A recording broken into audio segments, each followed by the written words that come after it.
맑은 너의 엘리샤이 아야지 사야기 돌리자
Listato,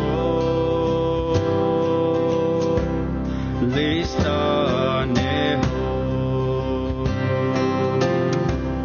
asenochi, yaflogo, ayatoli.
Call this meeting to order.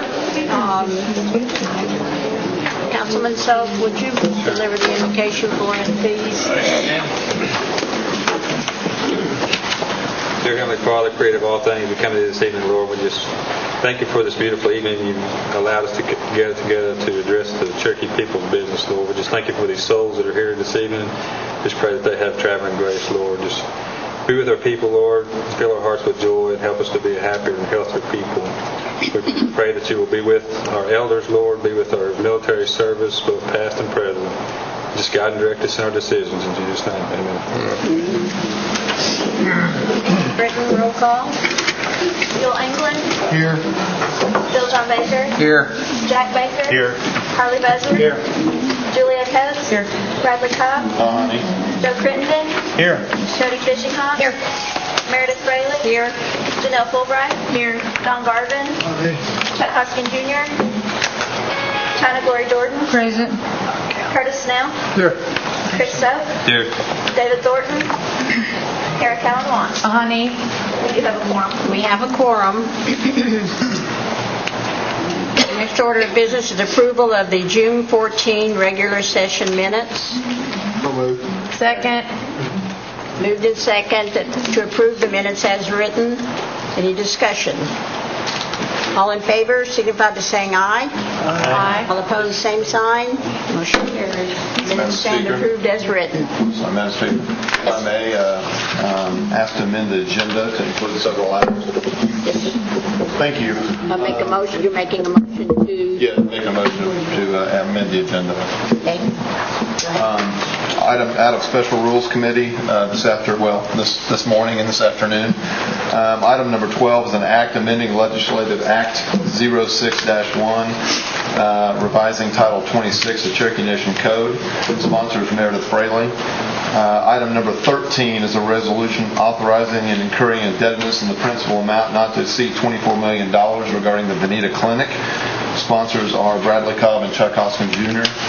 Out of Education and Culture, item number 14, a resolution authorizing Career Services to develop and submit a grant application to the U.S. Department of Education for vocational rehab program.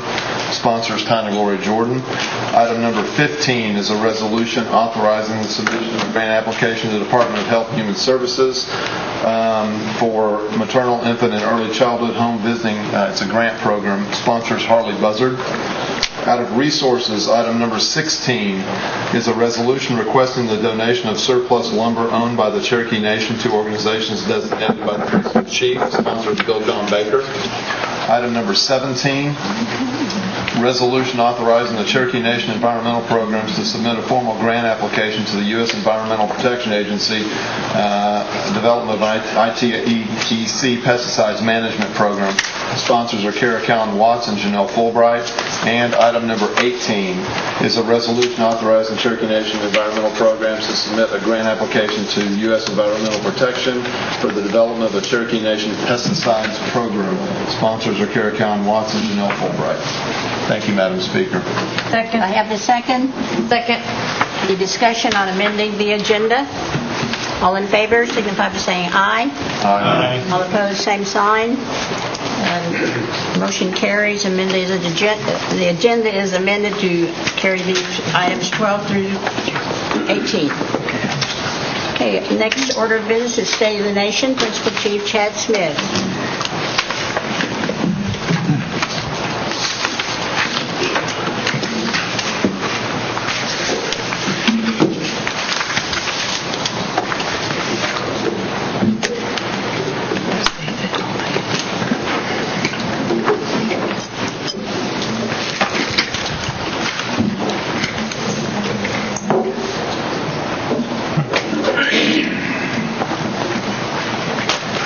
Good evening. It's my pleasure to address you for the State of the Nation in July 2010.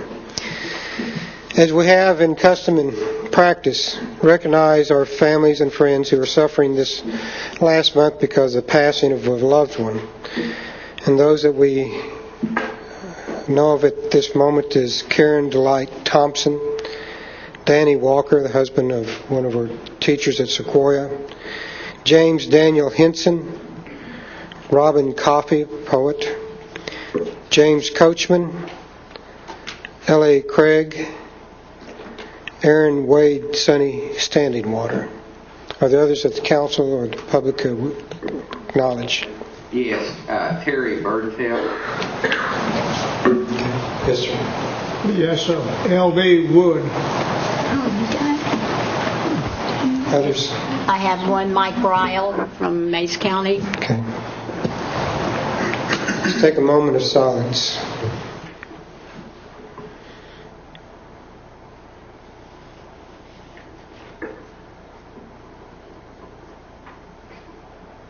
Widow. This month, in appreciation of our Cherokee veterans, we are honoring brothers, Richard and Larry Foster, and I will ask them to come up together in a few minutes to receive our recognition. But Richard Foster graduated from Ochaleta High School in 1967. Located in Washington County, it was 1968 he was drafted into the Army and was sent to Fort Polk, Louisiana for basic training.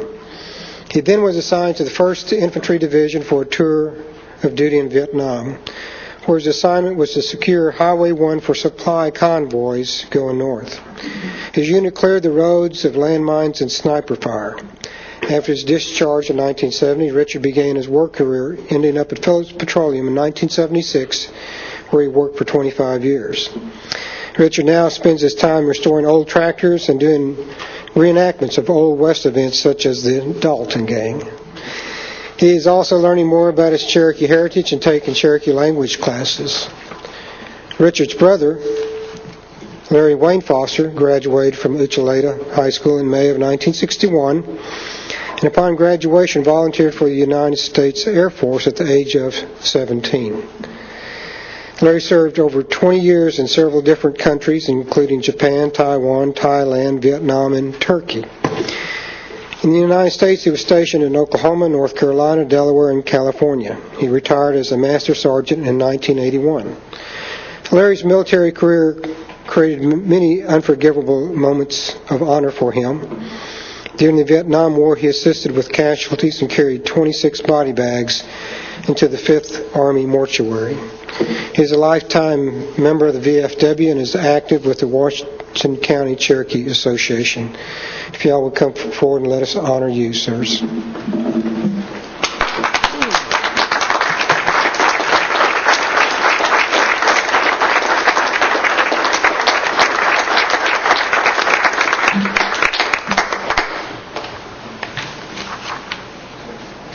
It's a great honor and pleasure to present you James Wilson. His award he has earned, but not given.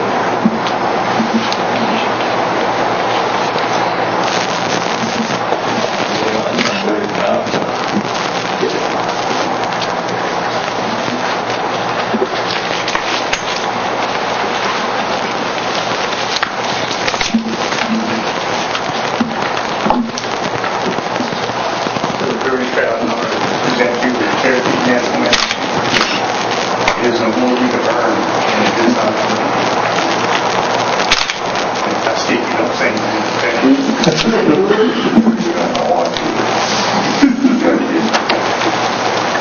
See that on purpose. Thank you very much. Could you please say a word? I just want to say I'm very proud to receive this award, and it's something that I wanted very much, and for me and my brother to be here at the same time. I'm proud to be a Cherokee. I'm proud to have served in the service, and also proud to be a Cherokee. Thank you. Thank you.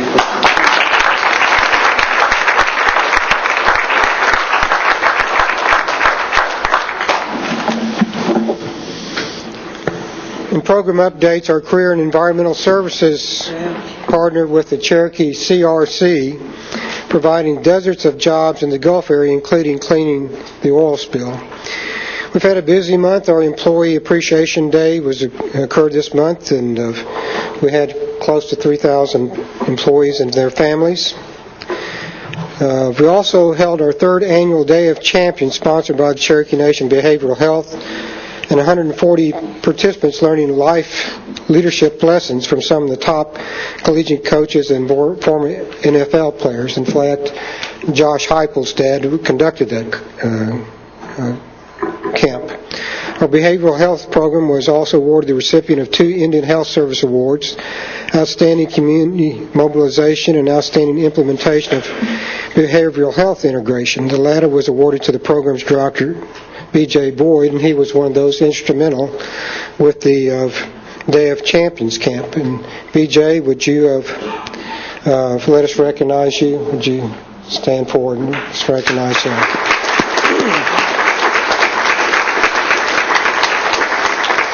Also this summer we had other kind of youth camps that lead to great leadership. One of those I'm particularly fond of is a wrestling camp. The Hammer Brothers helped conduct that. We also had 2 basketball camps and a volleyball camp. And we also had summer learning. I'm glad they changed the word from summer school to summer learning, but it was voluntary. We had 4th to 12th graders. We had over 350 students at Sequoia this summer, learning everything from math, algebra, college prep, and driver's ed. A new Cherokee Tag office will open. It has opened for business in Jay, and we're holding a ribbon-cutting ceremony July 21st at 10 a.m. The community is invited, and I hope to see our council members there. We want to remind everyone there's still time to submit nominations for national treasurers. The deadline is Monday, August 2nd. Nomination forms can be found at Cherokee First and on the Cherokee.org website. A special kickoff event is planned on July 28th for the 24-mile Leach water line. This is a self-help project that will provide rural water to around 200 households in that area. The kickoff will begin at 9 a.m. July 28th at the Leach Fire Department.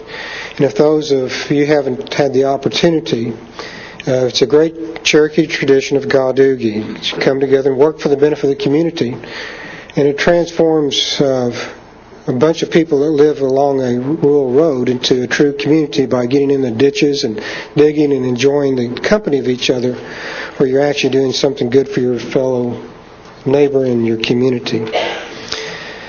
Also, we have the NSU class in Cherokee History and Culture here in the audience tonight. And if I could recognize y'all, could y'all stand, the NSU History class? Great. Thank you.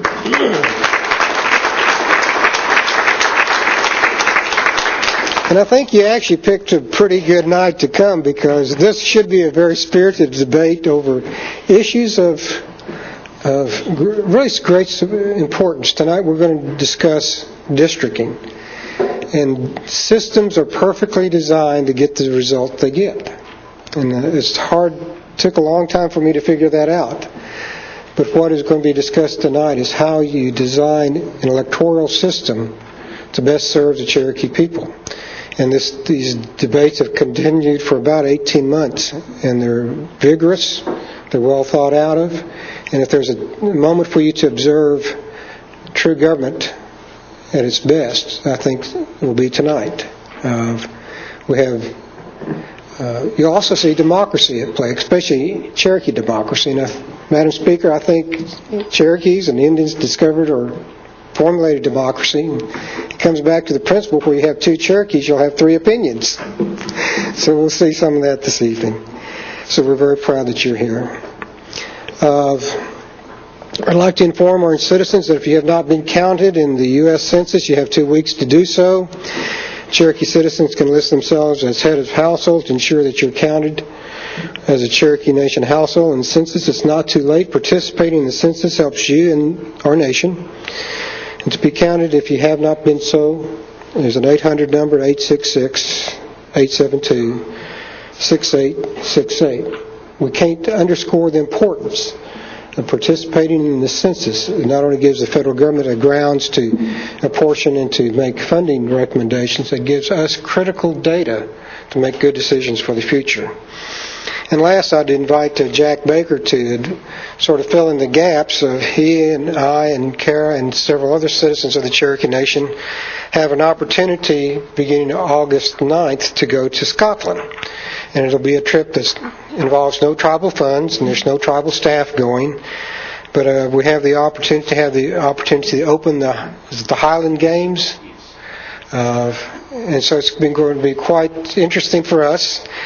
And much to my chagrin, Jack tells me that, is it Cedric Grant?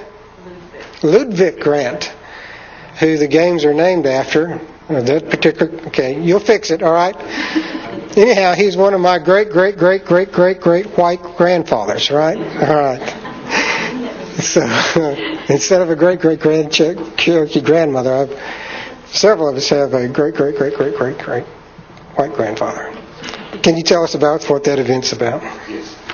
There's Ludwig Grant, the Scottish nobility, was in the Jacobite Rebellion, and following their loss, he was forced to come to America as an indentured servant to South Carolina. And then after he served his indenture, he went into the Cherokee Nation and married a Cherokee lady. And there's probably a quarter of the Cherokee Nation, at least, is descended from him and his wife, Cherokee wife. In this particular event? So the Clan Grant in Scotland is hosting the Scottish Games this year. And so they want their Cherokee cousins to come and join them. And Chief Smith will be actually heading up the Scottish Games, or beginning them. And then before that, Lord Strathmore is the head of the Clan Grant, and he's invited us to be introduced to Parliament, the Scottish Parliament. So I will not be here next week, but I'll be wearing a kilt. Is that right? I don't know. I'm not. You may.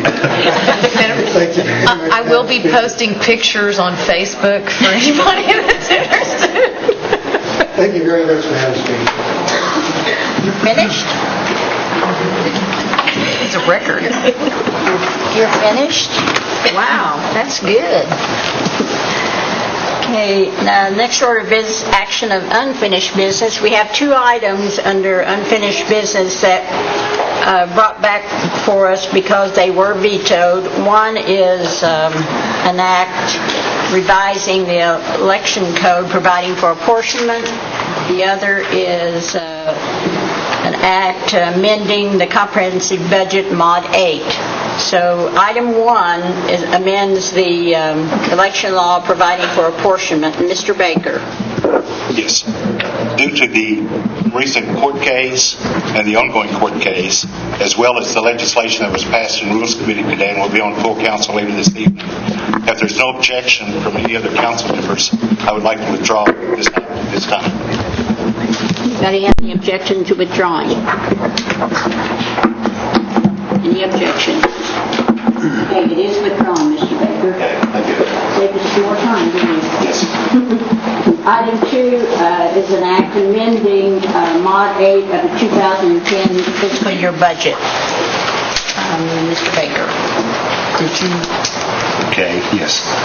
This was our budget mod that was vetoed by the principal chief last month, and I would like to make a motion to sustain his veto. Second. Motion and second to sustain the veto. Any discussion? Any discussion? All in favor signify by saying aye. That's an act. Aye. All opposed, same sign. Aye. 1 aye. Did you get that, Shelley? Okay, so the motion carries to sustain the principal chief's veto. You won one, chief. Okay, next order of business are committee reports, monthly report. First is Mr. Cooper with the Housing Authority. He's stepping in for David Sutherland, who is unable to be here this evening. Evening, Gary. Good evening. David asked me to come and give his report this evening. He is attending the summer meeting of the Southern Plains Indian Housing Association in Durant. He attended today. He is on his way back this evening, so he can be with you all in the morning at the committee meeting. The July Housing Authority Board meeting has been moved to Friday the 14th. It will begin at noon at the Elaine Hogner Conference Room. That meeting also had to be rescheduled because of David's travel plans. He is due to be in Seattle next week for negotiated rulemaking session.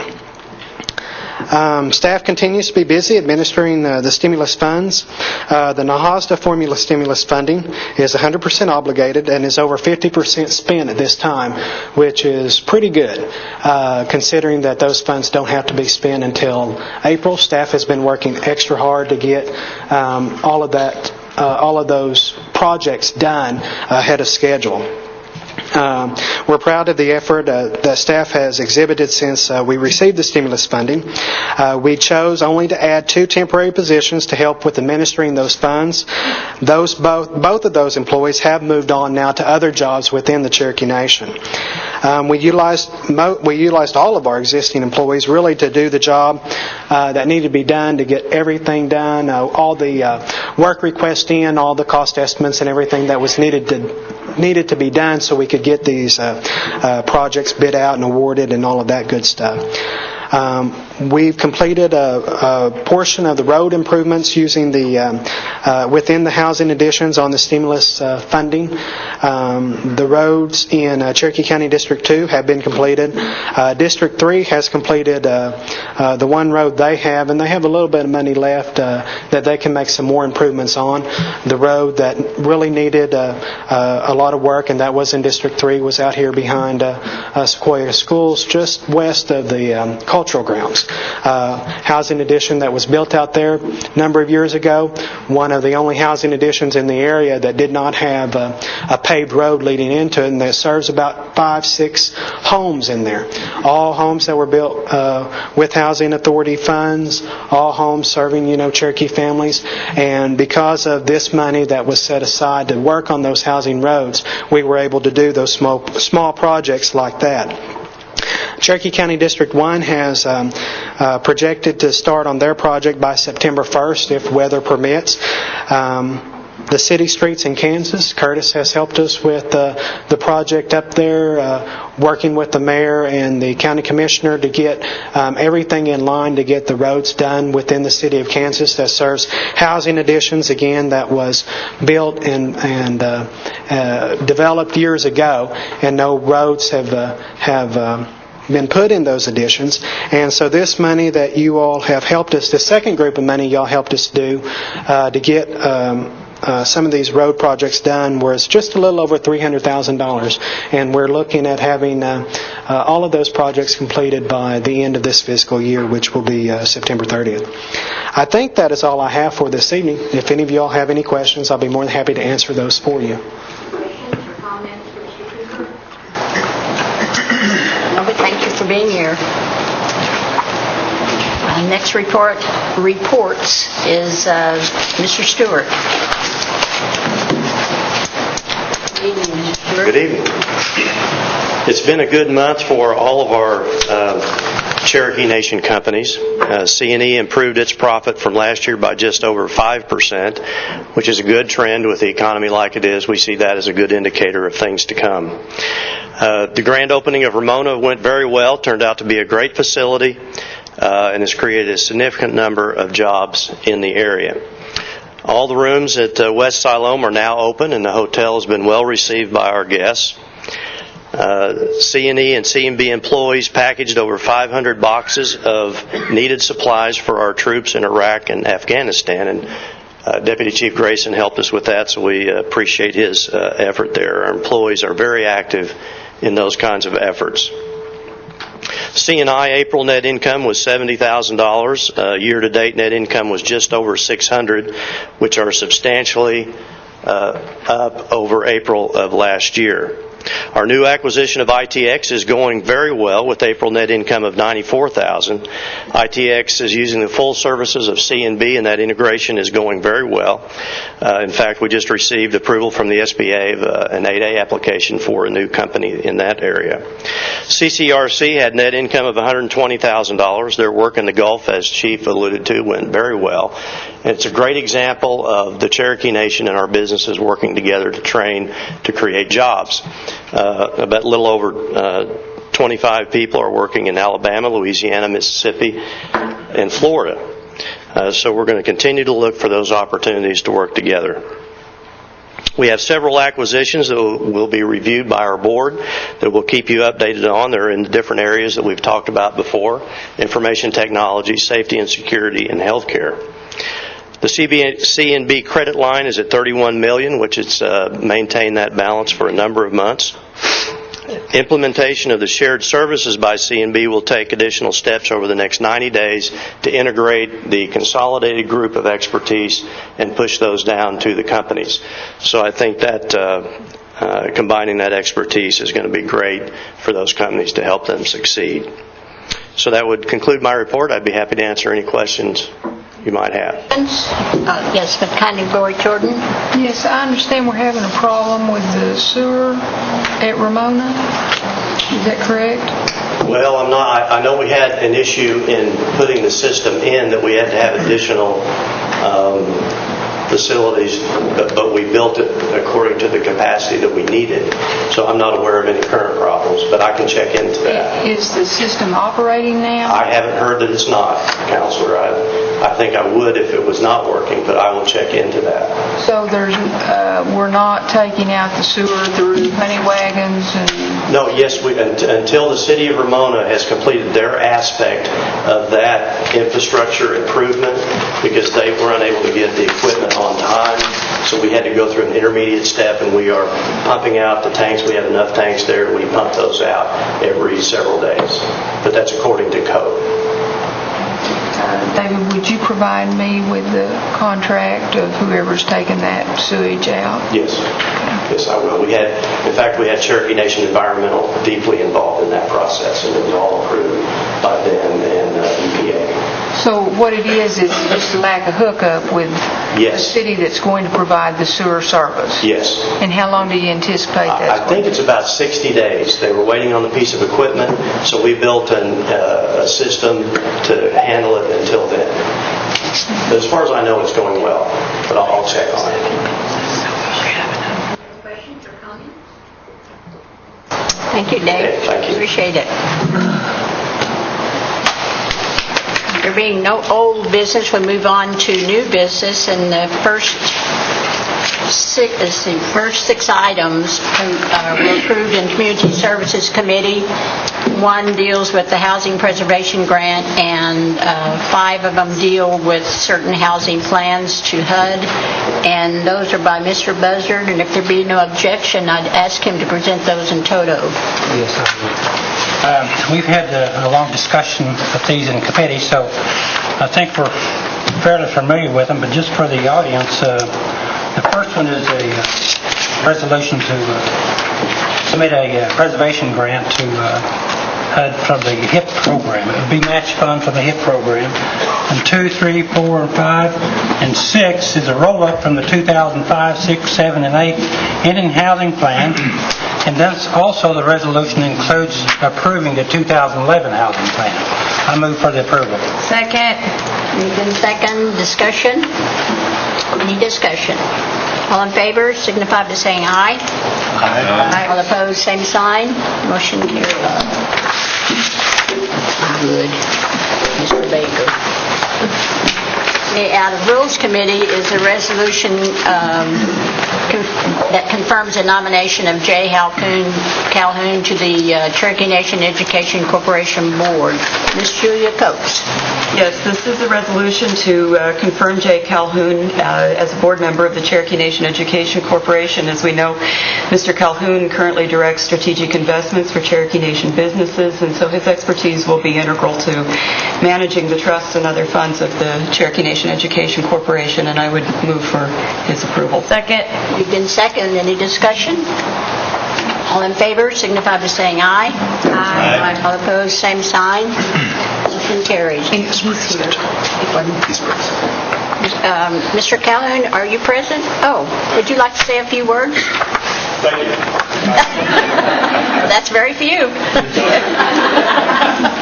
I think that we have a great opportunity with the Cherokee Nation Education Corporation, and I hope to do my best for the organization and for the nation. Thank you. Thank you. Congratulations.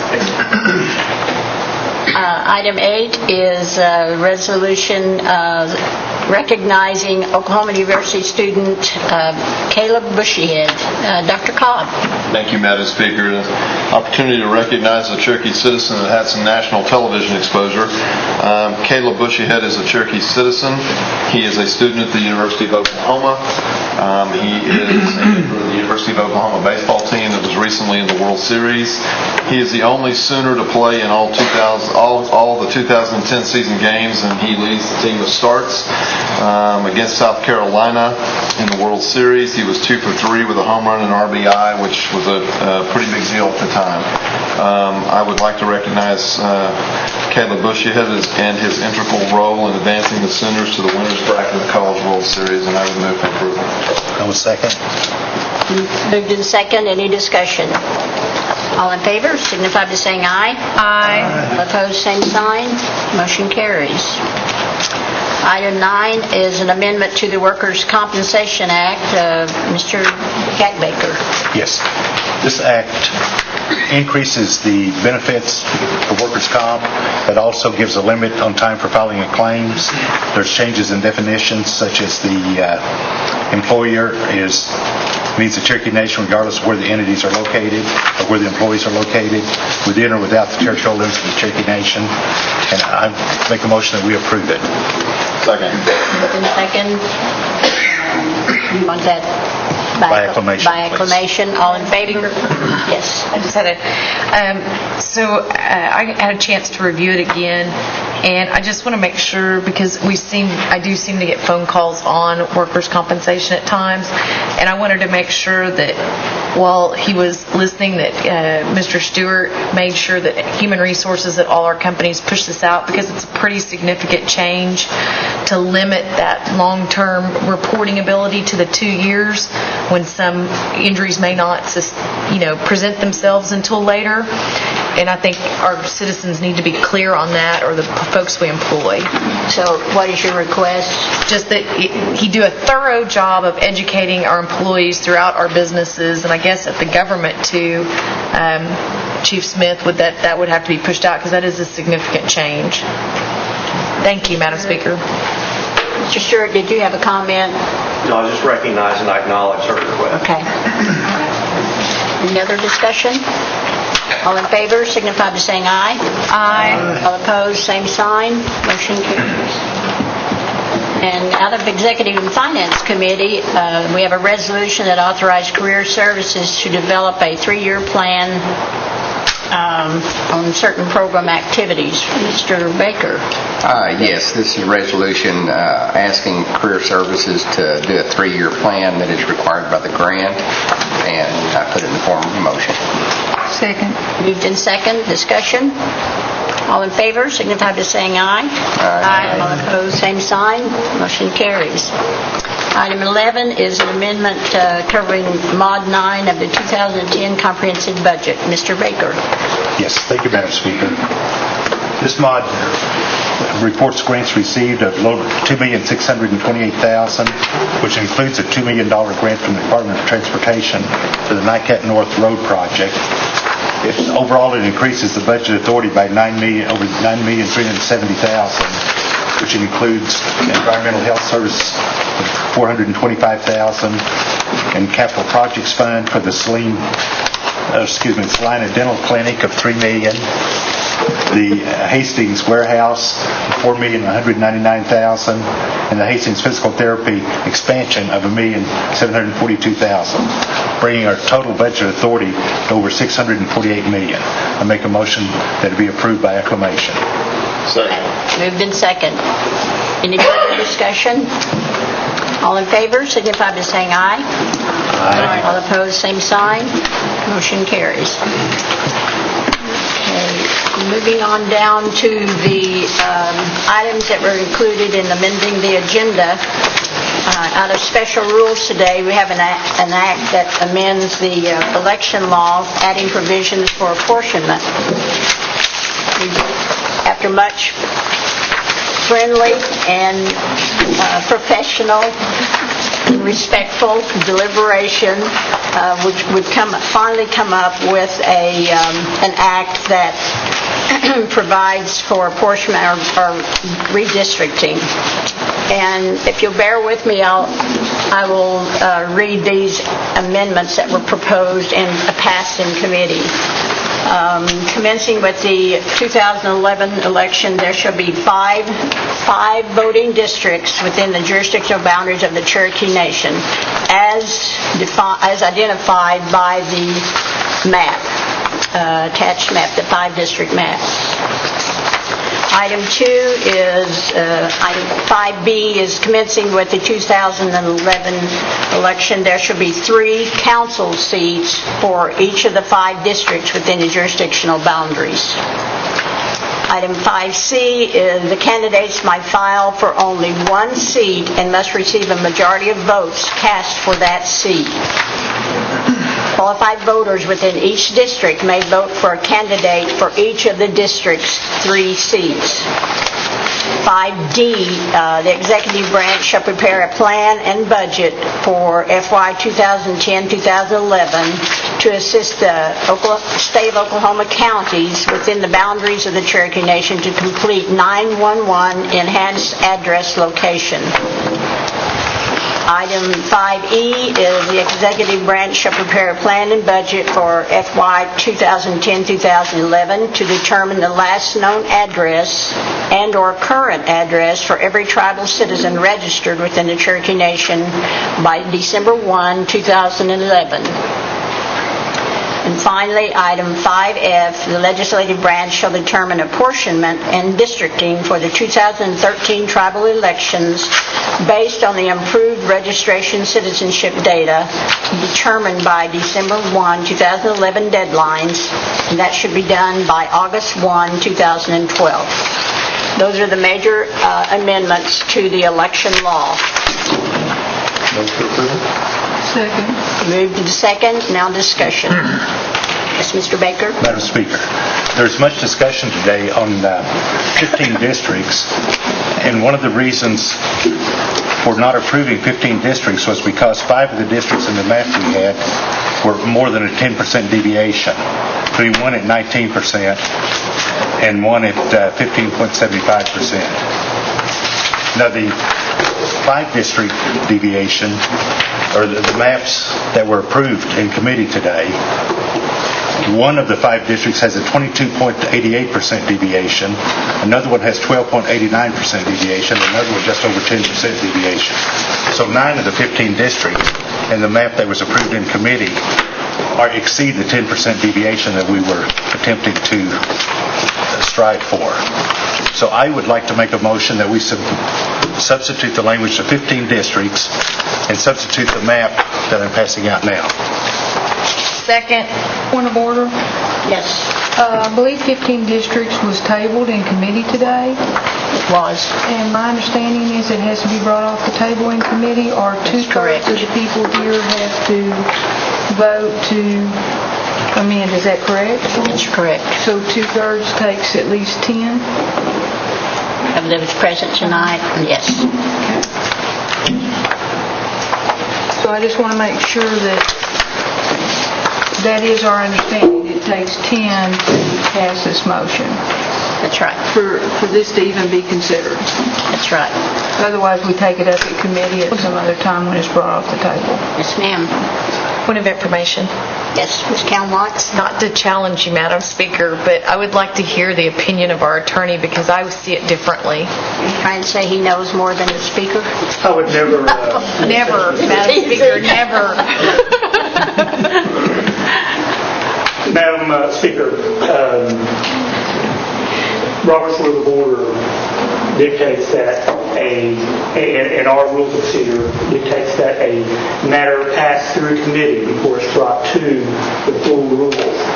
That has happened in this instance. Okay, you have sent it to a special rules committee.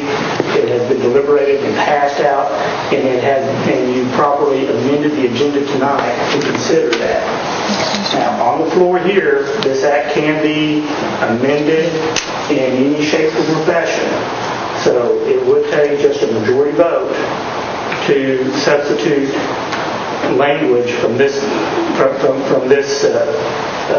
act that's under consideration today. Simple majority, you're saying? Simple majority. You can strike, basically the motion, as I understand it, is basically to strike 5 districts and supplement consistent language to make it a 15 district. Is that correct? Yes. That would be a proper motion because it has gone through committee. It is right here, before the full council, and in my opinion, it would take a majority vote. And I second it. Ms. Gloria Jordan, any other comments? I'm assuming then that we're going, how many does it take? 8. Any other questions or comments? I have a comment about this man. It splits up the heart of Cherokee Nation 5 different ways. So I won't be voting for it tonight, and it's no better than what we've done. What this 5-district map puts the people together that think alike.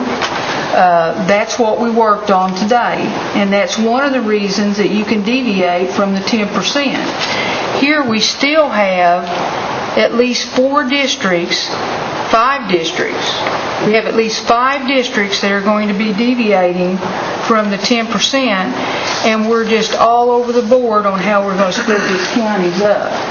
So I will not be supporting this map of 15. Mr. Baker and then Mr. Dr. Yeah, Collins. and I'm a little confused. We spent 4 years, but then we've also spent all day today, this morning and part of this afternoon, looking at a fair way to split up the Cherokee Nation. Not only to make it easy for this election that is right up on us, but also to do what is best for the Cherokee people. Now, this is the first time I've seen this map. Nobody shared it. This one is the first time I've seen it. No. Yeah. Continue, Mr. And to bring it here at the last minute and expect the election commission to carve it up by, I don't know what, I guess Lake Tenkiller is a dividing line and that takes part of Cherokee County, and then I don't know what road you're taking from northern Cherokee County, but you're carving up Cherokee County pretty bad. And I assume that's to keep Cherokee County from getting its third seat. But I look at your map, and District 15 is 19.4% deviation, and District 6 is, or District 7 is a negative 5.89%. That's worse. That's worse than the one that's before us. The one before us has, an 18.62 and 13.81. Nothing's perfect, and we knew that. We knew that today, that nothing was going to be perfect. And we sat there and we made rules to get good geodata all over the Cherokee Nation so that we could rely on the numbers. Because every map I seem to get, the numbers keep shifting. They don't add up at the end. And we pretty well fully agreed that this map was the map that we were going to go with and let it get us through this election, because it doesn't change a county line one. The Election Commission already knows these lines, and all they're doing is merging a couple of districts together to make it work. So as far as their time and their trouble and the confusion of the electorate, this cuts down on it tremendously over deciding who lives on which side of the lake and who lives which side of which county road. And this smacks of just gerrymandering. But I will stick with what I said in committee and what came out of committee. I think it's the best and the brightest and for the Cherokee people for this election. Dr. Cobb? Thank you, Madam Speaker. Councilor Baker from Oklahoma City, the validity of your argument is sound, but I'm not going to support this because I think my argument on this is equally valid. I am not in favor of 5 districts. I haven't been. I'm in favor of 15. And I believe Councilor England and I have taken the time to get with our constituents and go through this and try to be very neutral and get their feelings on this. And 15 is seems to be where my constituency feels we should be. That being said, and I will say, not to beat a dead horse, I did see this map in committee. It may have been kind of, you didn't get one, that's okay. That happens sometimes. But I believe my argument is equally valid for 2 points. Number one, we do have legislation in this act that allows us to go back and actually revisit this at a specified time. If that legislation was not in that act, I may feel differently, but we have the opportunity to do that. The second thing is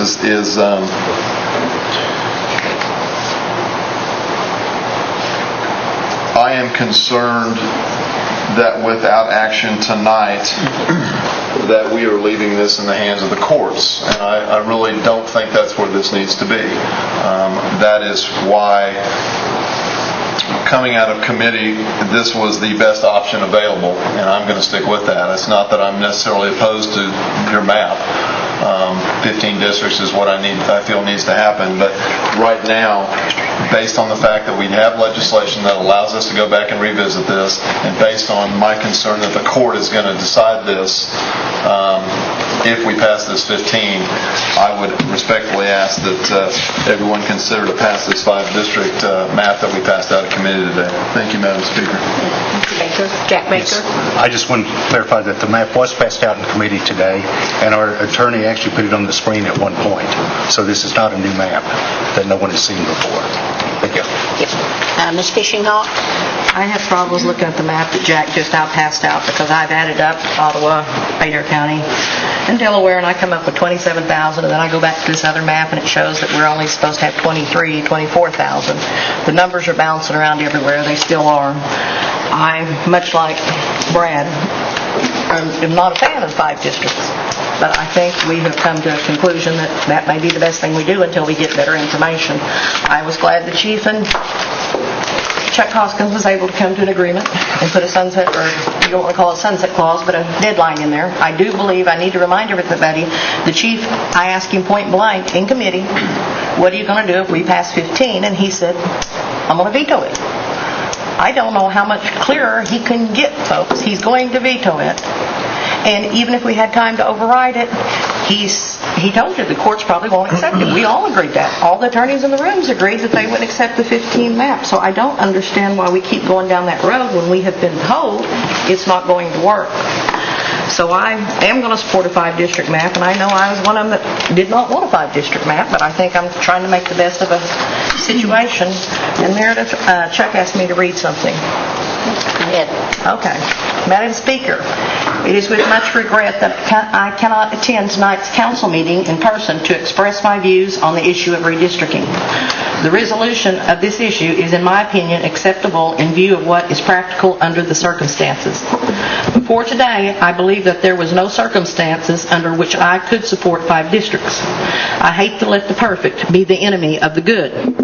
However, there is nothing good about any plan that reduces the people's representation from 9 districts to 5. Still, the council faces the political problems of achieving a map that we can live with, a mathematical problem of drawing reasonably equal districts, and a problem of institutional conflict in views of the district court's stubborn indifference to the council's need to fully deliberate this issue and the need for more time.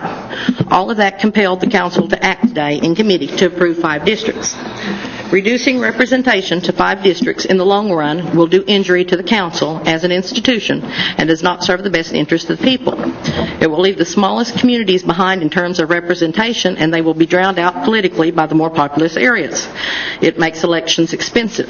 It will discourage independent candidates for office in favor of those with ties to a political establishment.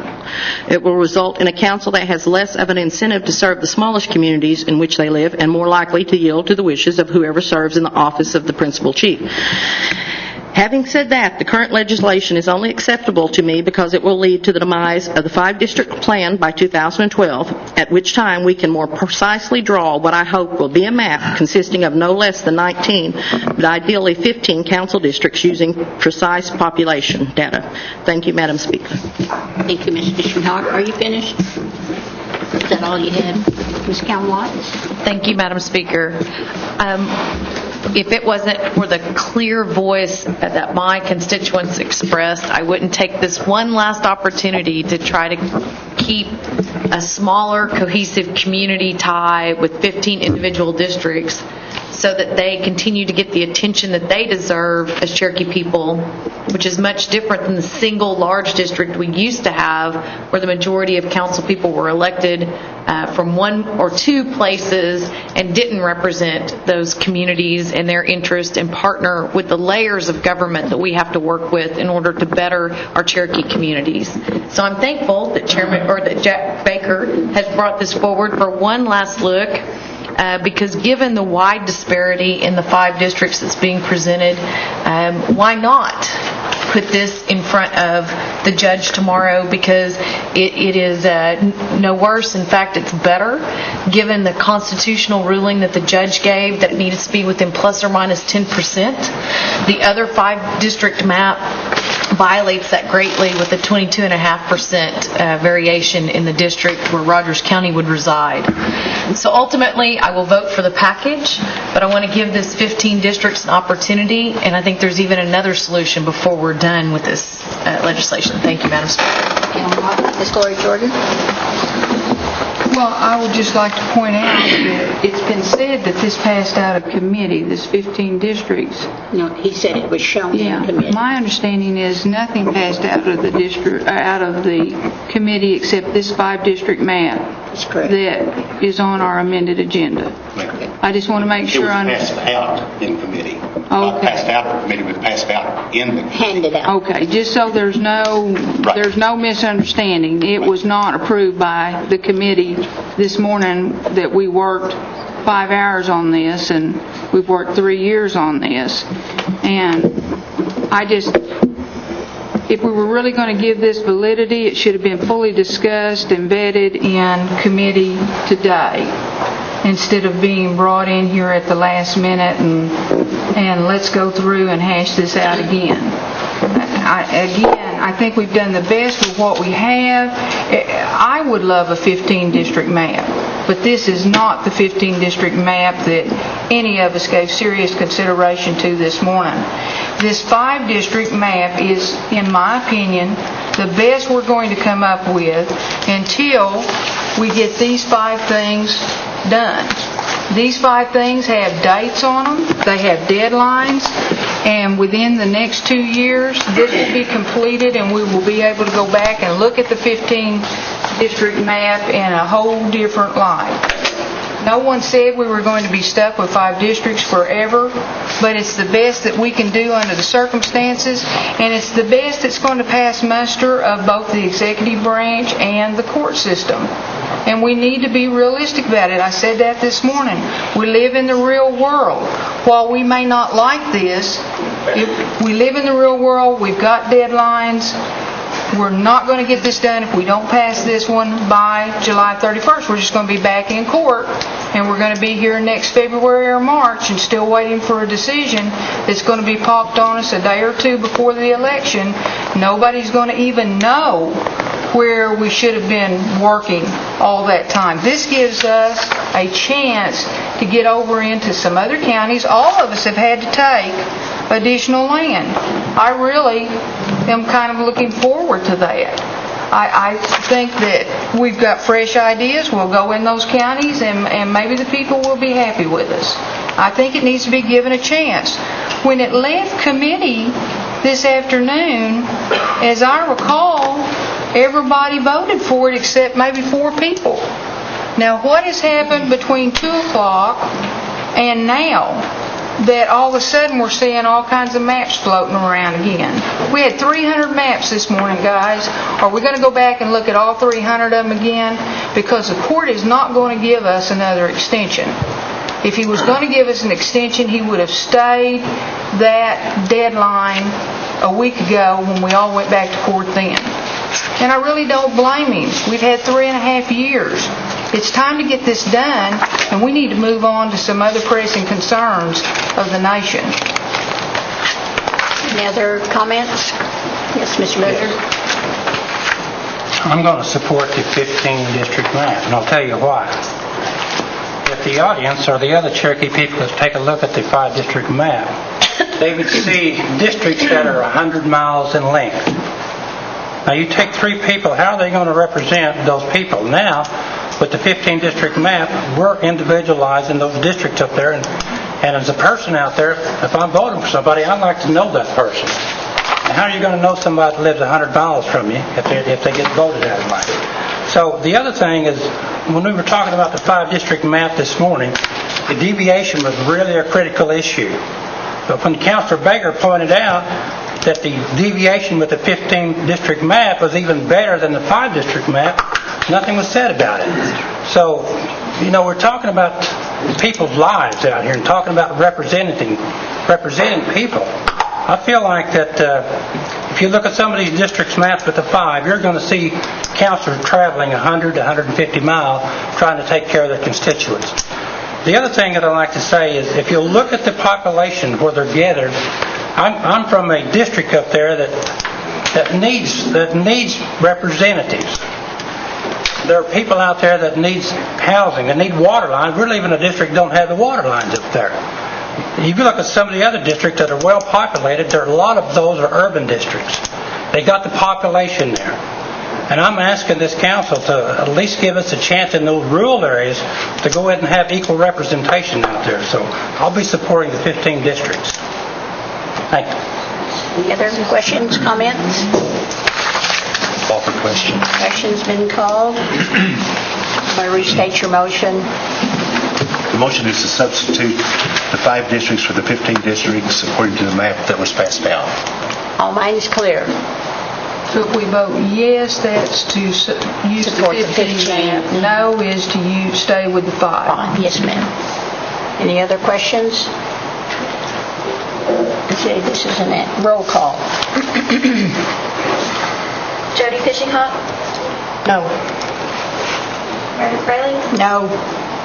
Janelle Fulbright, No. Don Garvin, No. Chuck Huskin Jr., Tyler Gloria Jordan, No. Chris Soap, No. Curtis Snell, No. David Thornton, Kara Cowan Watts, Yes. Bill England, Yes. Bill John Baker, No. Jack Baker, Yes. Harley Buzzard, Yes. Julia Coates, No. Bradley Cobb, No. Joe Crittenden. No.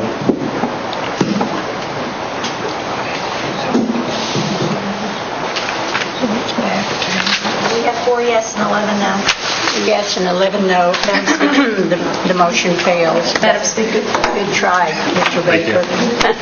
Yes, Ms. Calmont. Thank you. I know that we had a long day already, and I was excited that during those meetings we came to some consensus on the overall population numbers within the jurisdiction of the Cherokee Nation, being that 110,000, I think 892, which is what this present on the table, the 5-district map is based on. However, because we were so relieved at coming to a close in those meetings, I failed to notice that we did have an optimal 5-district map available to us given the agreed upon population number that was within the court-ordered plus or minus 10%. And it was in front of us. It was the original map that you, Madam Speaker, had presented to us, actually. And I failed to consider it, and I'm sure others at the council during committee, because we didn't consider this map because we didn't think of it as in terms of the population overall number. So I've passed out the map. Each of you should have it in front of you, and it's 5 districts proportioned. And I would like to make a motion to substitute this map because we do not risk then the judge overturning our decision tomorrow by being outside the plus or minus 10%. So I make a motion to substitute this map for the other. Have a second? Second. Moved in second. Discussion? What does the map look like that you're talking about now?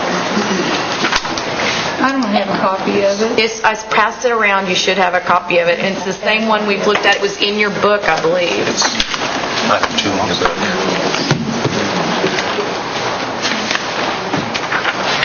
Dr. Cobb?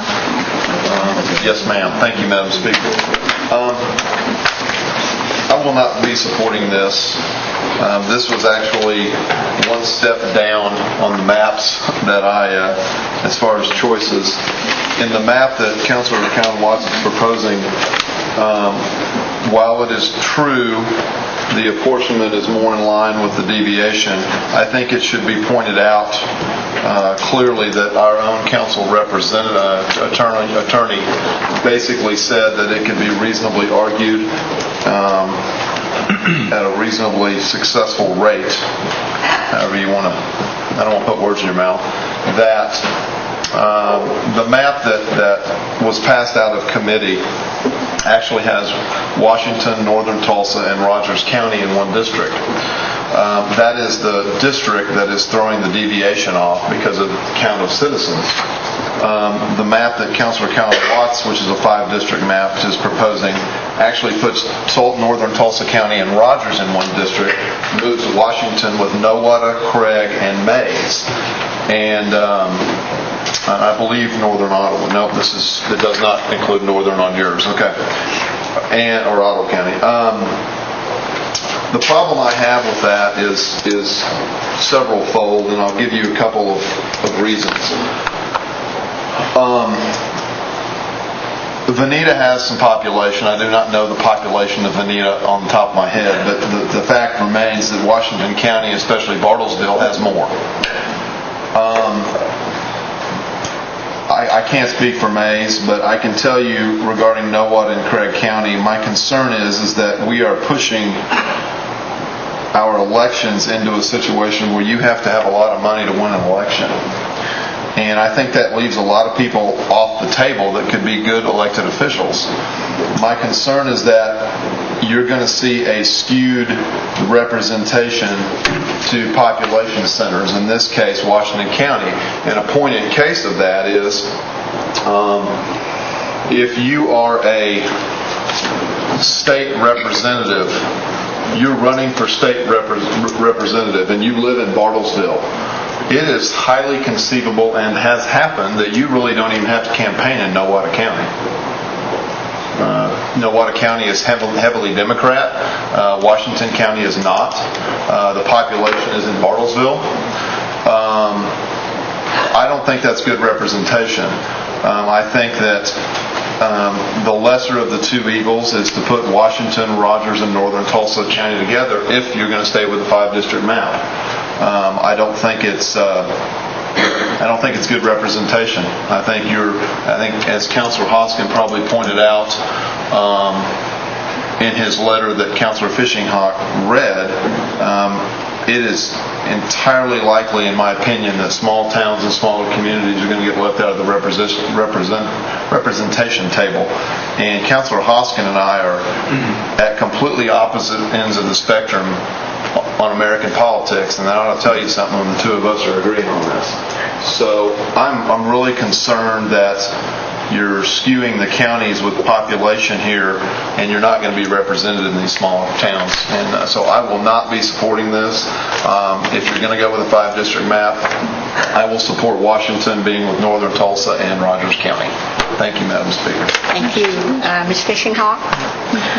I won't be supporting this map, and part of the reason is when you go to Leland Bertuski's numbers that was shown us, Rogers County has 8,000 on registration. Keeler, Washington District has 14,000. That would total 22,000 between them three counties. But when I look at the map, we're talking about substituting. It shows two counties alone have 22,000, so that leads me to believe there's not a single Cherokee in Washington County if you use registrations numbers, and I very seriously doubt that. There's one. Other than Brad. So that's part of the reason I will not be supporting this, because I've said it once and I'm going to say it again. People on this council are using numbers like a drunk uses a lamppost, for support rather than illumination. That's all I have to say.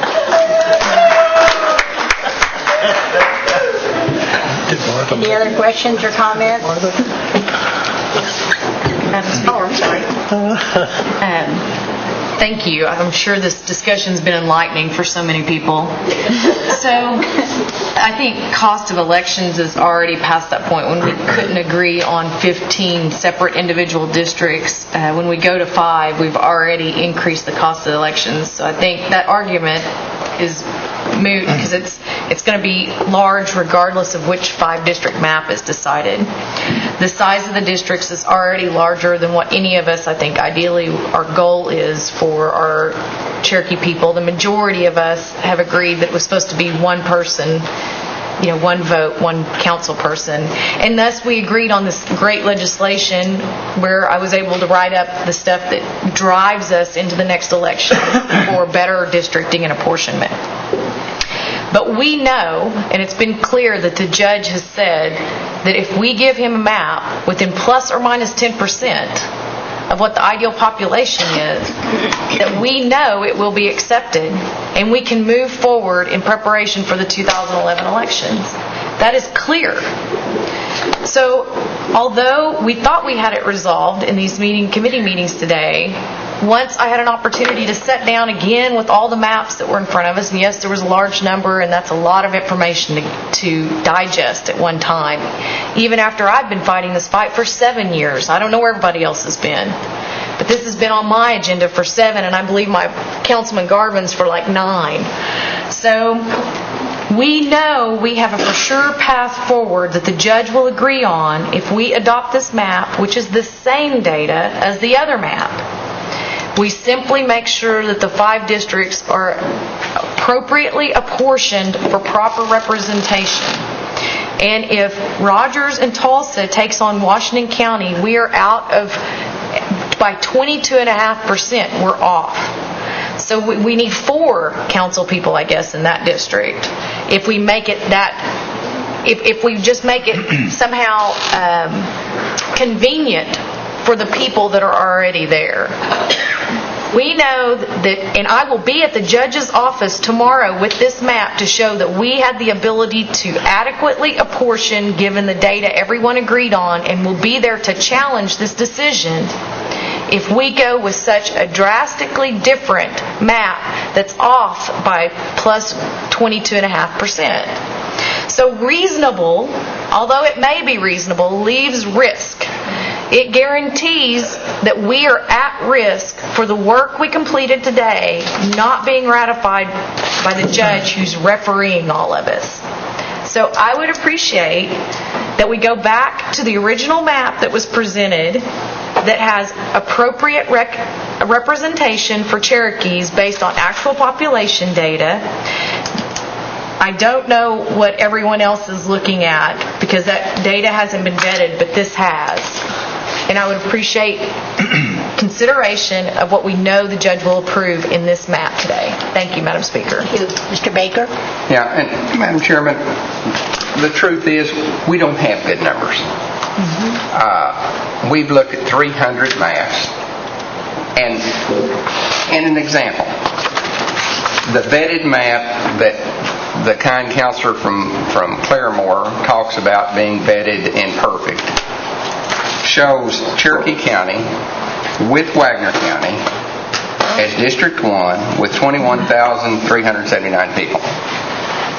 The identical map that is the same population says that District 2, which is Cherokee County, has 20,393. Now, folks, that's a 700-800 people swing in one map and the other map, and they're both Cherokee County with that part of Wagner County.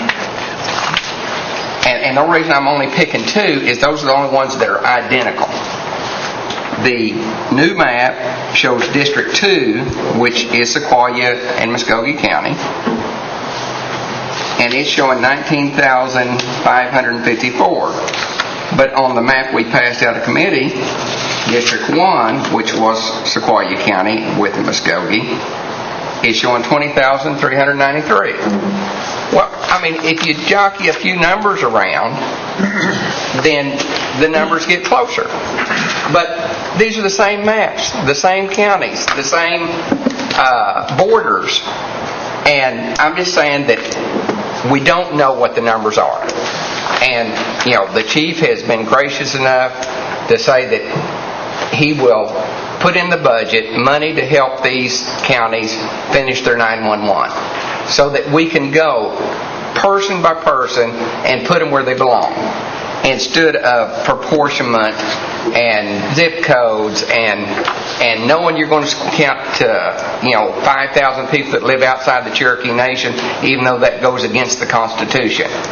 This is a stopgap to get through the election that follows the lines that the Election Commission already knows about and can work with. That's what this is for. We pretty much all agreed this morning, and just because you grab another map that says proportioned and it changes the numbers that puts them more in line, it don't make it right. And this map is as good as any map that we've looked at. Everybody's agreed that it'll be the best for the Cherokee people in the districts and keep rural Cherokees together, city Cherokees together, and not be hacking and carving at the heart of the Cherokee Nation.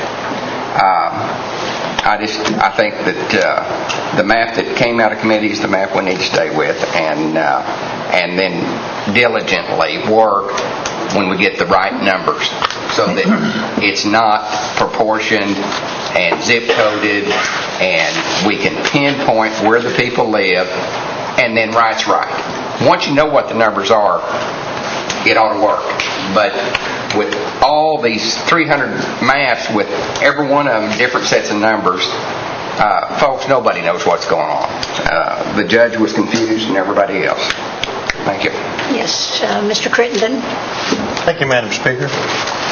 Well, I was kind of an oddball. I kind of liked our 9-district setup and didn't think we should have left it.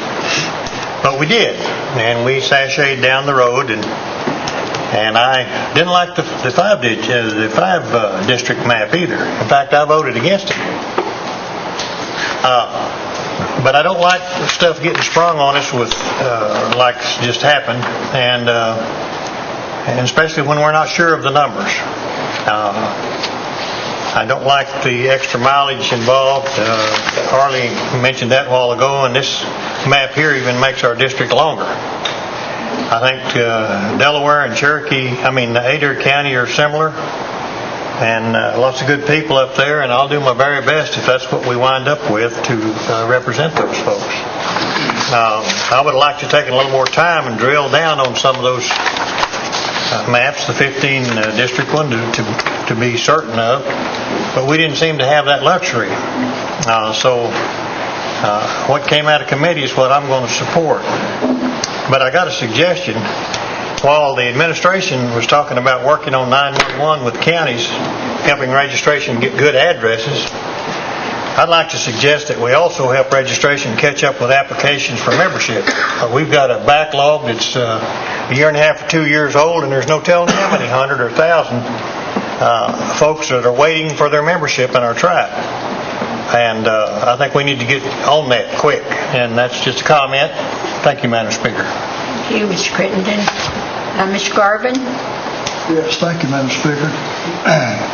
I've been working on this forever, seems like, but actually it's just been about 8 years, and we've been kicking that can down the road and kicking it down the road and postponing and changing, and we had a seat before the court, and they said it wasn't ripe. I don't know what that means, but I want to congratulate on the council to getting this far, but as you probably know, we now have 9 districts, and in 6 of those, people get to vote twice. In 3 of them, they only get to vote once. You talk about one man, one vote, figure that one out. But anyway, we've worked hard, and I think we're going to have to live with 5 districts, and but right now the one is way out of the way, about 19% variance, and the judge says 10, and we're trying to say 19 or 20. Guess who's going to win that argument? So I'll definitely support this change. I think it's the variance is 3.6% minus 10%, 9 plus 9% plus 5% minus 1%. We're only off 0.03 on one district, and that is District 2. So we're almost perfect. 0.03 is just probably 2 voters. Now you're talking about 300 maps. That's kind of exaggeration. I think it was 299. Thank you, Madam Speaker. Yes, Ms. Fishinghawk. Thank you, Madam Speaker. When we asked for Leela's numbers to be brought over to the council, and they laid them out and showed us the registration numbers, somebody remarked, when you look at registration numbers, nothing changes. I wonder why. And I thought, have you ever considered it's because it's dead on? That maybe Tulsa County deserves, Keeler District deserves 2 people, that Adair County deserves 2, that Delaware deserves 2. Is it just a coincidence that Leela's numbers actually match up to what the districts are now? I don't agree with 9. The court said we can't go with 9. I agree to go with the 15. But I don't think the registration data compared to these maps shows you need to move entire districts and do away with council people and put them somewhere else, because it simply does not match registration data. And I do believe we need to start going with registration data and looking at it. And I will support this until we can come up with a 15-district map. Thank you. Ms. Fulbright? Thank you. This is a really, really hard decision. We had the 9 council districts, and our counselors here to the right of me, they're right. They don't have enough representation in their district. Well, I personally, lean toward the 15, but we couldn't ever come up with, it worked out good to divide Sequoyah County into 2 districts, but some of them, I don't know, it was like, as old saying, crooked as the dog's hind leg. I don't know how you would figure out where in the world you lived and how to vote there. So I'm all for the 911 addressing. We have it in Sequoyah County, but several of the areas still don't have it, and if we don't help them to get there, that's done by the county commissioners and the county government. They're never going to have 911 addressing where we can really pinpoint these people. So this really is a hard decision. We chose one at committee today for the 5 districts. I never really leaned toward 5 districts, but the chiefs seemed to think the numbers worked out better that way. And I agreed to the one that came out of committee, but then when I got over here tonight, my compadres here showed me one that the numbers evened up better and fit within the 10% deviation. It's really hard for me to say I support that one, which I'm going to, but the reason I don't want to is because it makes District 4 so huge. It's like a big, huge horseshoe. And I don't think we've come to the right conclusion yet, even though we've worked on it for hours, days, months, and some of them years. So there's no happy conclusion to the way we've got it now. We do need more time, and we've had a lot of time. But as I said, this is a very, very hard decision. But I am going to support the new District 5. With 5 districts that shows less than the 10% deviation. But it is a very hard decision. I hope we come back later and figure out a way to have the 15 districts with them each correct, but we've got to have correct numbers. Thank you. That's all I have to say. The other, yes, Dr. Cobb and then Ms. Gloria Jordan. I want to reiterate that I am a 15 district individual, as are the vast majority of constituents that I've talked to. I would like to defer and ask Mr. Hembry to come up to the podium. I ask, if I may, Madam Speaker, is that all right? I ask you today, when this map was passed out of committee, your thoughts on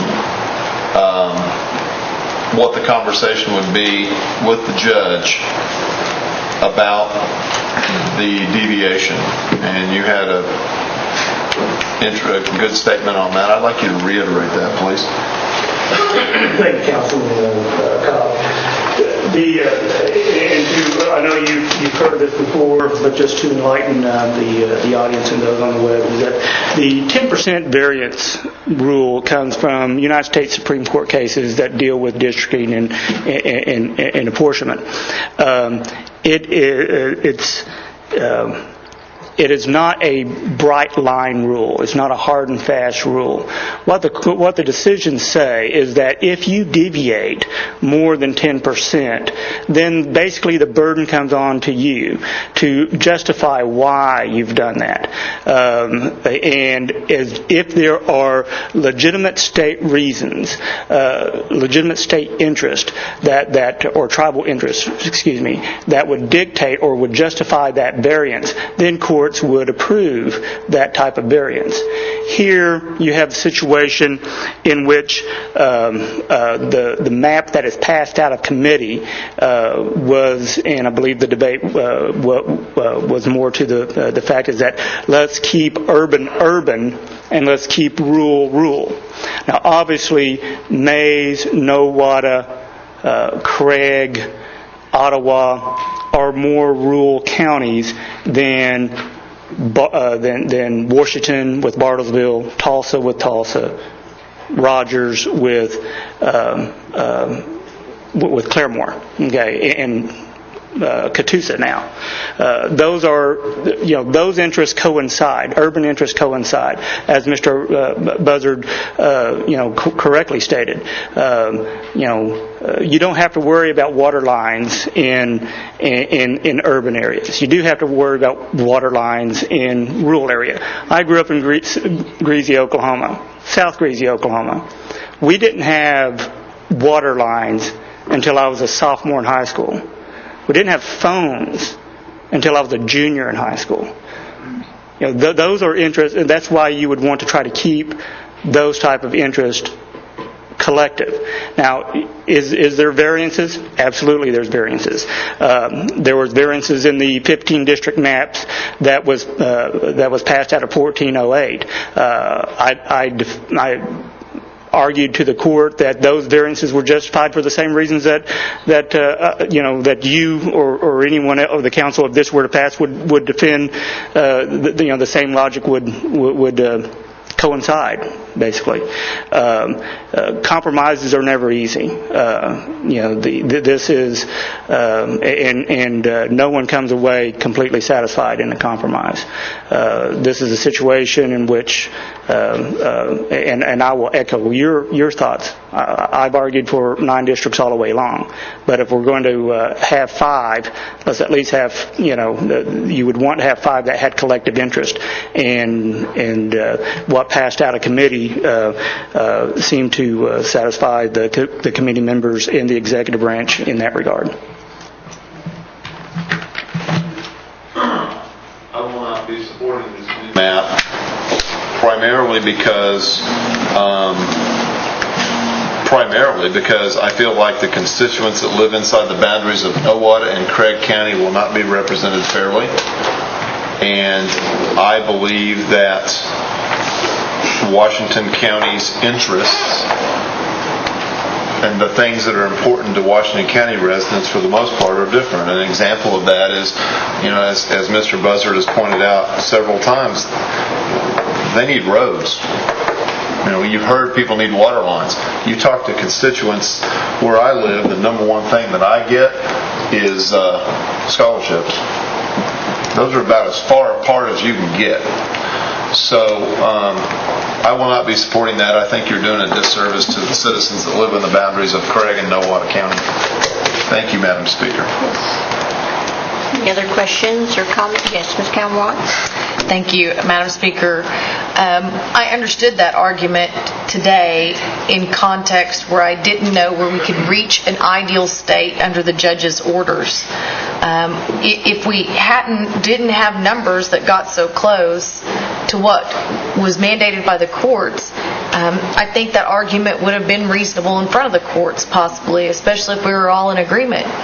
But given that we can take the same overall data, and even if I don't know where these population numbers come from, because I did have this map vetted with the department that put them out saying it was the same numbers, so I don't know where there's a discrepancy.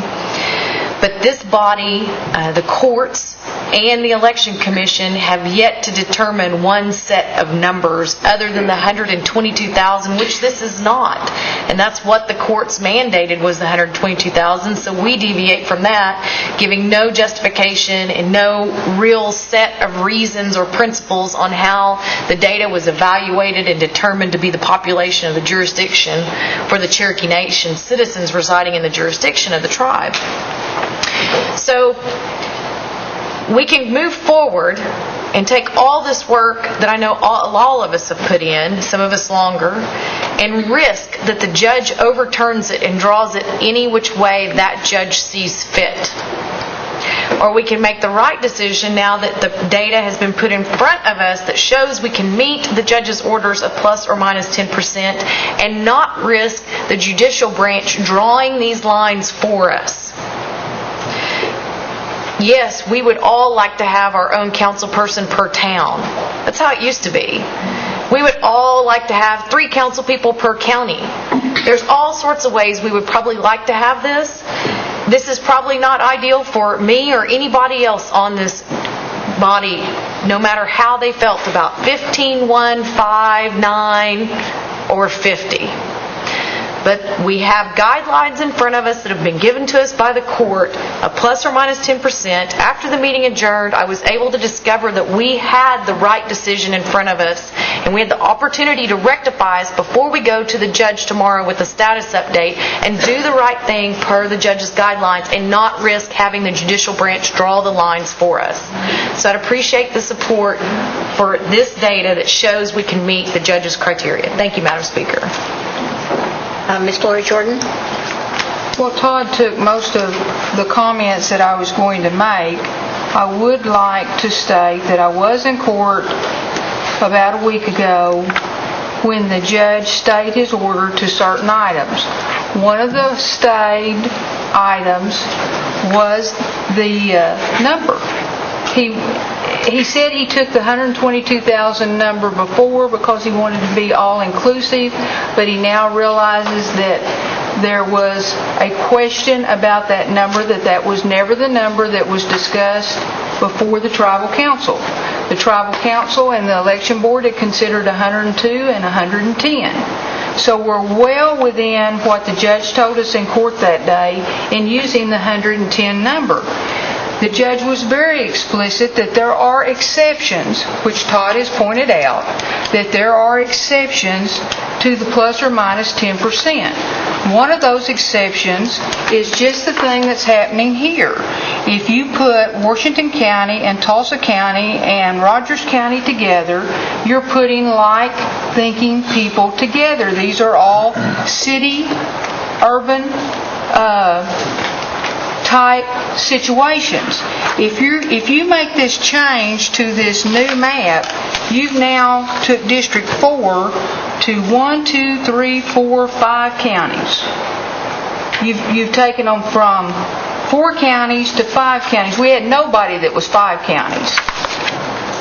None of us ever considered making one of these districts 5 counties in size.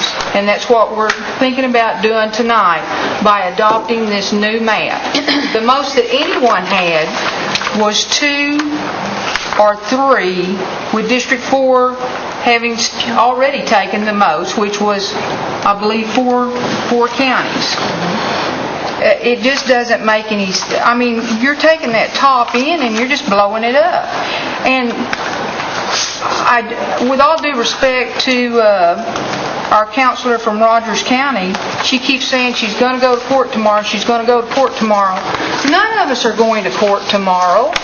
All that's going to happen tomorrow is the status report's going to be written. So nobody's going to get to go and take their favorite map in front of any judge tomorrow. That's just not going to happen, folks. In fact, what he said in court that day was he would like the executive branch lawyer, the tribal council lawyer, and the election board lawyer to get together and write him one report.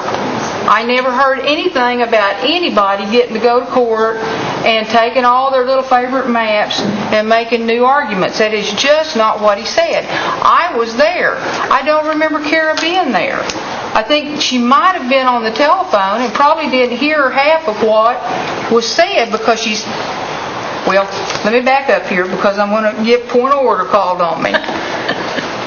I cannot support this because what we're doing is taking District 4 and basically we're giving them the whole north end. They're going to have 5 counties out of 14, folks, and it just doesn't make any sense. There is a historical exception to what we're doing. Todd has explained that to you. The court emphasized that. He was very explicit about that you can have exceptions to that plus or minus 10% rule. The lay opinion that he was relying on also provides for exceptions of that plus or minus 10% rule. And there's been a lot of misrepresentation made tonight about what the court said and about what the court was going to do. The impression I got was if we worked this out with the executive branch and the tribal council, the court was going to go with it. So some of you all appear to be getting scared into the position that we've got to take this new map or this map that came out of committee is going to get turned down. That is simply not what the judge said. I was there. I heard what the judge said. I believe Mr. Baker was there. I believe Miss Fraley was there. I believe Todd was there. I believe Jack Baker, let's see, I believe you were there too. You were there at the first one. I don't think you were there at the second one. Kara, I did not see you there. And Jody took fantastic notes that I think was shared with everyone. I mean, she wrote almost word to word what happened, and those were shared with everyone. And never did it say that we couldn't do a historical exception. Putting like-thinking people with other like-thinking people is the way we're going to have to go at this point until we can get some fine numbers to go by. And we can't do that till we get that 911 enhanced version in all of the counties, which the chief has agreed that we're going to provide the money for. Kara, I'm sorry. Thank you, Madam Speaker. Yes, unfortunately, there has been a lot of misinformation. The good councilwoman might remember that we were party to that lawsuit, and I represented us in court pro se, so we have a seat at the table in order to respond concerning that lawsuit. And the other thing, yes, it was unfortunate that we live over an hour from Tahlequah, and so I was able to attend by phone, but thank goodness there's a court reporter because I was able to also read that record. So I'm unclear about the personal remarks this evening, but I would think we just need to call for question and have a vote on this and be done with it. I have a question first, Ms. Calmore. Mr. Hembry, everyone seems to be confused because we lack good, solid data. I mean, we've thrown around different numbers on these maps. Not thrown around, but we've considered different numbers on these maps. And to Mr. Buzzard and Dr. Cobb's comment of communities of interest, if there is a deviation, before I make up my mind, if there is a deviation that exceeds 10%, the judge did say extenuating circumstances would be considered. Would those two items, lack of good data and communities of interest, would those items, in your opinion, amount to extenuating circumstances where there possibly could be a deviation from the 10%? Those are the types of situations that courts have considered. The courts, like I said, once you breach once you go over the 10% deviation, then as I said, the burden shifts to the legislatures to justify why they did that. Okay, and I can't quote you all of it, but I've read these cases several times, and part of the, for instance, one extenuating circumstances is to keep political subdivisions together, keep counties together, keep towns together, and keep communities of interest together, ease voter confusion by keeping lines simple and direct. You can even the a legitimate concern that the courts would consider is whether is to keep incumbents from running against each other. That's been a legitimate consideration by the courts that could justify a variance, is to avoid incumbents running in the same district. But here in this instance, the major ones are, and you're right to point out the data. The data is all over the places. We've had figures from 102 to 122 for reasons that we spoke out earlier in committees today. The more logical number is probably 110. That's the number that was that's the best number that came from the Geodata Department, using from the executive branch, using registration numbers, adding in appropriate bad addresses, and cleaning it up on the borders due to 911 location. But those factors of community interest, voter ease, considerations of the court. With that thought in mind, I will not be supporting the new map that's been proposed either. Ms. Calwatch, Mr. Soap hasn't spoken yet before you called for the question. I just found out some information. That is the same. District 2 is 19,954.58 people. And District 3, because it's numbered differently, is 19,954.58 people. So it's the same information. This is the map that passed out of committee that says 4 in the corner, and that's not what you're looking at. Okay, then how is this different? The numbers are different. That yours is proportioned numbers, and this one's not. Okay. Thank you, Madam Speaker. I appreciate your indulgence. Thank you, Madam Speaker. Mr. Soap, Carol, do you mind holding off on your question, off of the question? Yes. Mr. Soap? Yeah, thank you, Counselor and Madam Speaker.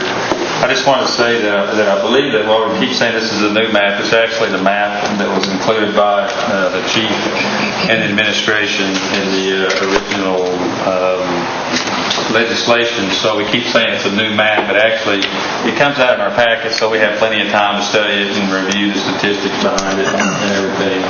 And so, and that's the map that I support. I support a 5-district Cherokee Nation because despite what some people say, I believe that you get better representation. It puts everybody on equal, or pretty much equal footing. In fact, they have multiple representation as the at-large voters as well as the people that are in district. It's fairness supported to everyone. I don't believe it's a step backwards, as some people say. I believe it's a step forward. When you talk about the advantages that people have that have multiple or district representation, and then you say, well, there's a district over here that has one representative.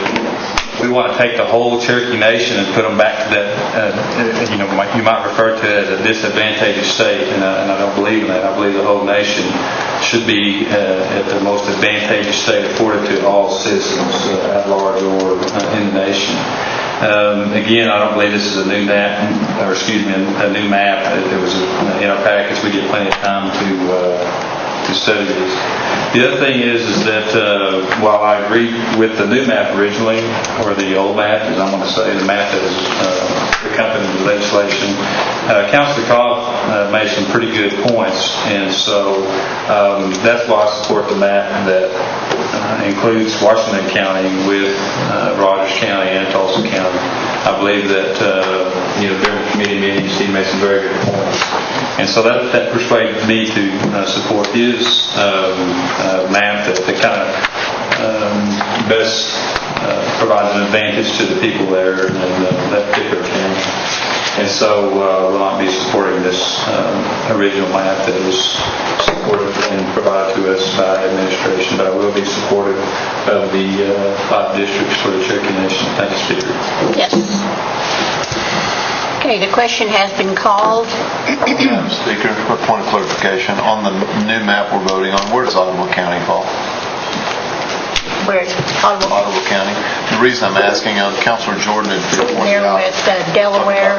5 counties, and I just want to make sure where Ottawa County fell in that. It's with Delaware. Delaware and Adair. Thank you. All in favor of... Ms. Calwatch, you're going to restate your motion. Just to replace the map with this original map that was in our book. And that would keep Rogers and Tulsa together, Washington, Craig, Nowata, and Mays, then Ottawa, Delaware, and Adair together as one, Wagner and Cherokee as one, and then McIntosh, Muskogee, and Sequoia as one. All minds clear? So, point. It's yes to amend and substitute her map for the map that came out of committee. That's correct. And no, we stay with the map that came out of committee. That came out of committee. Yes is to support the second map that's been presented, that, as Ms. Calwatch just said, and no means you support the map that's with the legislation. Okay, all in favor of supporting the map as presented by the council lady? I request roll call. Okay. Roll call, yes, as you support the map as presented by the councilwoman from Rogers County.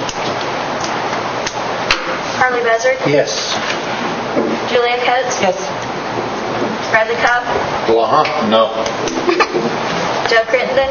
No. Jody Fishinghop? No. Meredith Fraley? No. Janelle Fulbright? Yes. Don Garvin? Yes. Chuck Hoskin Jr.? Tana Gore Jordan? No. Chris Stowe? No. Curtis Snell? No. David Thornton?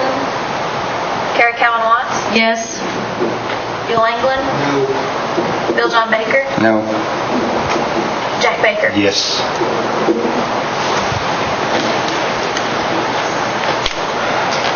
We have 6 yes and 9 no. 6 yes, 9 no, motion fails. So we're back to the original legislation that was presented. And we need this further discussion on that. Yes, Mr. Make Murray? a motion they pass it as originally presented. Do I have a second? Second. Any discussion? Please, no.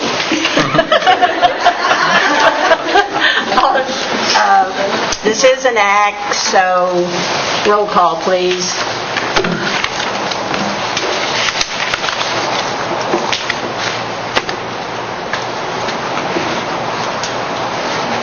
Jody Fishinghop?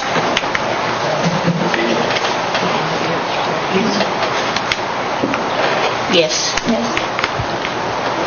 Meredith Fraley? Yes. Janelle Fulbright? Yes. Don Garvin? Yes. Chuck Hoskin Jr.? Tana Gore Jordan? Yes. Chris Stowe? Yes. Curtis Snell? Yes. David Thornton? Kara Cowan Watts? No. Bill England? No. Bill John Baker? Yes. Jack Baker? No. Harley Buzzard? No. Julia Coates? Yes. Bradley Cobb? Yes. Joe Crittenden? Yes.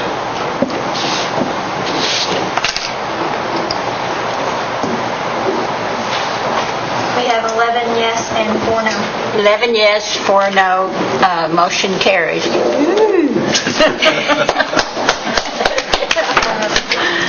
Item 13 is Dr. Cobb, a resolution authorizing the indebtedness of $24 million on the Nowata Clinic. You want to present that? Thank you, Madam Speaker. It's hard to follow that up, but I'll try to do it for $24 million.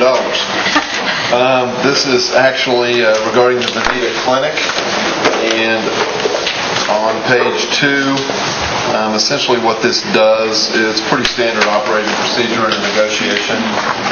We have included attorney fees in case we default on a loan. That would need to be included in this, and I would move for approval. Second. Moved in second. Any discussion? All in favor signify by saying aye. Aye. All opposed, same sign. Motion carries. Okay, out of Education and Culture, we have a couple of items. Item 14 is a resolution authorizing Career Services to submit a grant application for a vocational rehab program. Ms. Gloria Jordan. Yes, this is a application to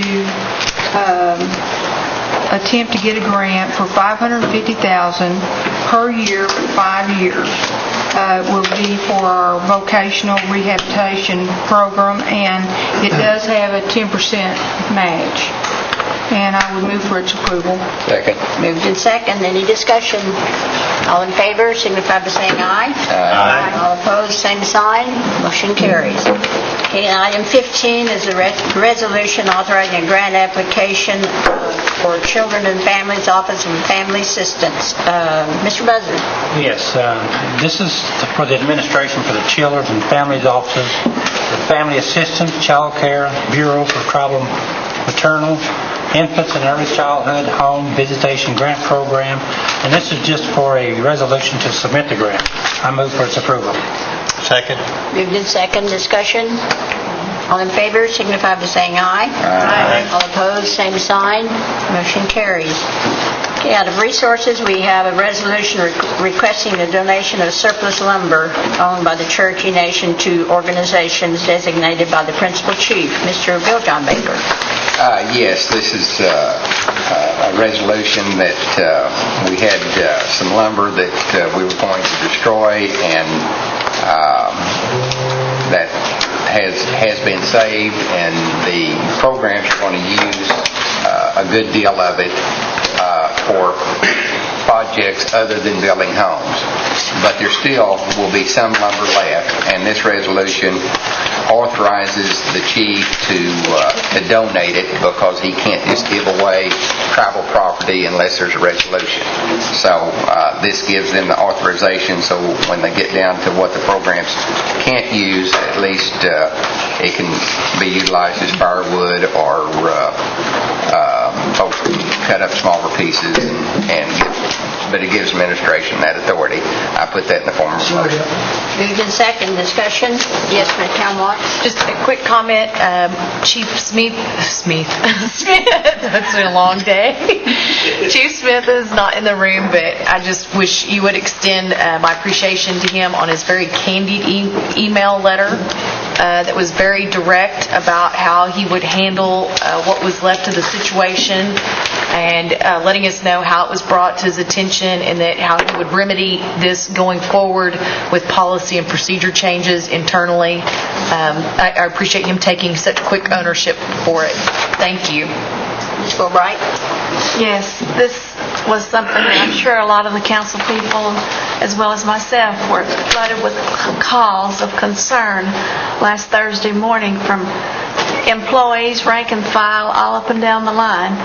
And at first, I couldn't believe my ears, and I thought, surely to goodness we can think of something good to do with this lumber, even at the worst of it, because we have people living in tents and all kinds of things that we apply for all the time, and I don't know how this all went about, but it was solved, and I like the way the chief handled it when Councilor Baker brought it to his attention, and it does have a happy ending, so we won't be throwing or burning any lumber. Thank you. Any other questions? Yes, Mr. Crittenden? Just a quick comment. I was I'm kind of wondering, with the housing needs that we have, and remodeling, and rehab, and first one thing and another, how it is that we could let that much lumber get to the state it got in and not be utilized earlier. Something we might want to look at. That's all. Any other comments, questions? Okay, all in favor of this resolution signify by saying aye. Aye. All opposed, same sign. Motion carries.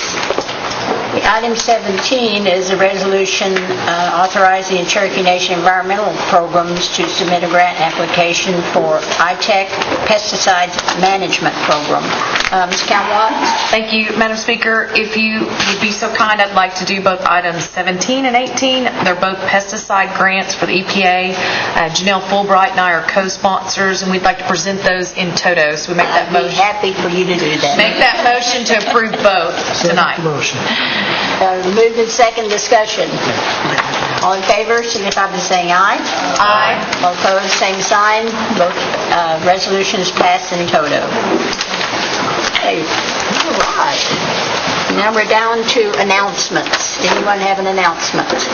Yes, Dr. Cobb? Thank you, Madam Speaker. I know everybody's tired. I'd like to recognize my cousin, Abby Sousa, and her husband, Jason, and Madeline and Molly. And they are visiting from Orlando, Florida.